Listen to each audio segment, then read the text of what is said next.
Hi everybody here. Miss Barry here with Max and Gronk and Tula the turtle. We're for part 2 of the book. I'm going to tilt the camera down a little bit more today. Hopefully you can see the pictures a little better. This is part 2 of the book. Again, we left off last time of Rene Magritte.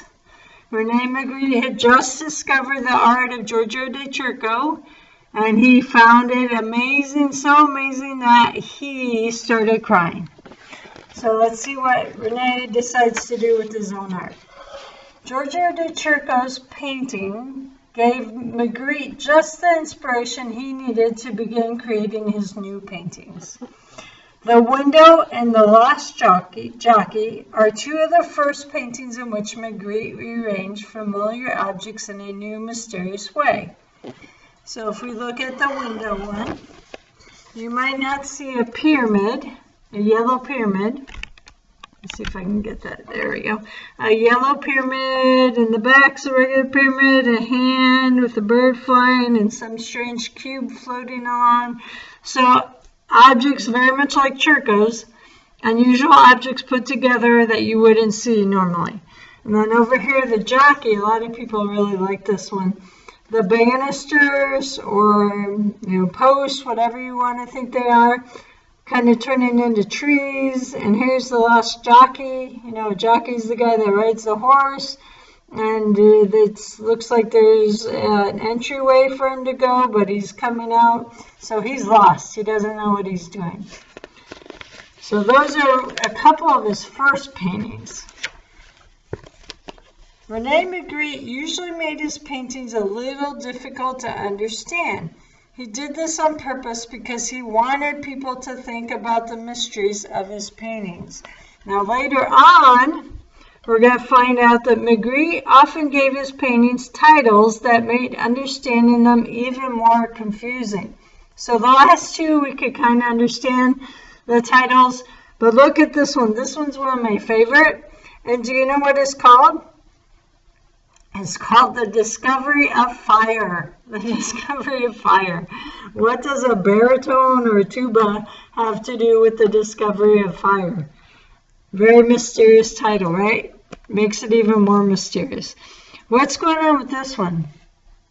Yes, there's an easel, and then the canvas is in front of the window, and you're seeing what he painted on the canvas right in the middle of the window. And that one is called the Human Condition. So what does that have to do with that painting, right? Mysterious. By the time he started doing his new paintings, Magritte had fallen in love with and married a girl he had met in the hometown years before. Her name was Georgette. Georgette was very interested in art too. She worked in an art supply store, which came in very handy. Georgette could get her husband paints and brushes at a discounted price. Magritte wasn't selling many of his paintings at this time. He and Georgette were fairly poor. To make extra money, Magritte took a job designing wallpaper in a wallpaper factory. He sometimes made advertising posters too. So over here is one of his paintings. It's called Georgette. So we know that this is Georgette. And there's all kinds of unusual things floating around Georgette. A key, an egg, an envelope, a glove. So sort of like Chirico's paintings, right? This is one of his advertising pictures, and it was for him to make money. A lot of artists do different things, right? I teach, which I love doing, but that makes my money for me to paint and create and other things I do. So this is one that at first, when he wasn't selling many of his paintings, this was an advertising for toffee he created for the company Tony's. In 1927, Rene and Georgette moved from Brussels to Paris, France, to join the Surrealist artists there. Surrealist painters such as Salvador Dali and Yves Tanguy believed that artists could make important and imaginative art by painting images from dreams and thoughts that popped into their minds. And we already talked a little bit about that, right?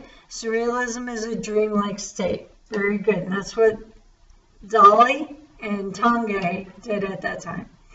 Magritte had similar ideas, but he didn't get along well with the group. A couple things about surrealism. There are two types of surrealism. One is you take objects and you place them in unusual ways. So Rene Magritte was that kind of artist. What's going on with Rene in this picture? Yes, he's raining just like rain. So that's the first type of surrealism that we talked about. Okay, so that's the first type. Now, Dali and his friends in Tanguay create objects. They take real objects and they morph them a bit. So they change the objects in their surrealist pictures. So this is one of Salvador Dali's, and you can see melting clocks and little cubes floating in the air, turning into spikes, and another clock with his hands above it, melting on a tree, and a fish floating in there. So this is slightly different than the surrealism that Magritte did, right? Magritte placed unusual objects together, sort of like maybe you would think the turtle, Tula, and Max and Gronk are unusual objects put together. So they might be a little surreal. So that would be the second type of surrealism. So taking objects, morphing them in a different way. Okay. First of all, he thought the behavior of those artists were too showy and odd. Magritte also preferred to spend a lot of time thinking about the images he painted before he put them in a painting. Finally, the surrealist leader Andre Breton treated Rene and Georgette rudely one night. After spending 3 years in Paris, Magritte happily moved back to Brussels. So over here are the surrealist artists that were in Paris, and you can see they're doing very unusual things. And it says, "Hey, Magrittes, come back. Yeah, we need both of you for the whipped cream and cabbage event." So Salvador Dali, who you're going to learn about in the future, Salvador Dali was an artist. That's one of his paintings up there. And the one with the melting clocks, he liked attention. So he did unusual things. So you see him in a scuba diving suit, the deep underwater ones. He once did a whole speech for a college in a scuba diving suit. He came in with it on, opened up the little window, spoke, and left. He loved attention, loved attention. One other time, he had an exhibit at the Museum of Modern Art. He opened up his car door, and guess what? Cauliflower fell out. So he loved to do unusual things, and again, attention. So, of course, people wrote about the cauliflower in the car and the scuba diving suit, and so Salvador Dali's paintings got a lot of attention, which was a good way to get attention, I guess, right? He became very popular.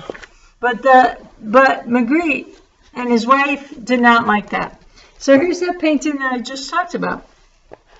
Even though he didn't have a great experience in Paris, Rene Magritte discovered a lot about paintings from the Surrealists' ideas. Now back home in Brussels, he and Georgette could lead a quiet, normal life. Rene Magritte didn't need a lot of excitement in his life to be happy. Thanks for holding the book, Max. Yep, there's the painting. He never wanted an art studio and preferred to paint in his dining room. He usually wore a suit while he worked, and sometimes his favorite bowler hat. Bowler hats are the round ones over here. You can see he's got a little round hat on. Yep. Rene Magritte began to create his most famous works now. So it took him a while, but he started really forming his ideas, becoming famous. Now remember, Mrs. Bear's paint shirt, by the way, covered in paint. I couldn't paint in my good clothes, I tell you that, like Rene did. Rene Magritte was always interested in putting images together that were surprisingly different, but at the same time had something in common. In elected affinities, for instance, the egg and the cage are different objects, but they are both made to hold a bird. So you can see the egg and the cage. So what would the cage really hold? Yep, you're right. Magritte also liked to point out that painted images are not the same as the real object. In this picture below, the French word says, "This is not a pipe." At first you might think, what do you mean this is a pipe? That is a pipe, but after thinking about it, you would realize it's not what it first seems to be. Magritte's pipe can't be picked up and smoked. It's only paint on canvas. He liked to say who created the word pipe too. He liked to think about the words themselves in our language. So he was a deep thinker. Rene Magritte died in 1967 at the age of 68. He wanted his paintings to have the power to surprise and delight you. He called the power poetry. Magritte always looked for ways of painting images that were the opposite of what people expected to see. His paintings are some of the most original and popular of the 20th century. They really are. He's one of the most famous, one of the most famous artists in the 20th century. Max and Gronk really like him too, don't you? What about you, Tula? That's the first time you heard that book. Yeah? So this is what I want you to be thinking about for your next assignment.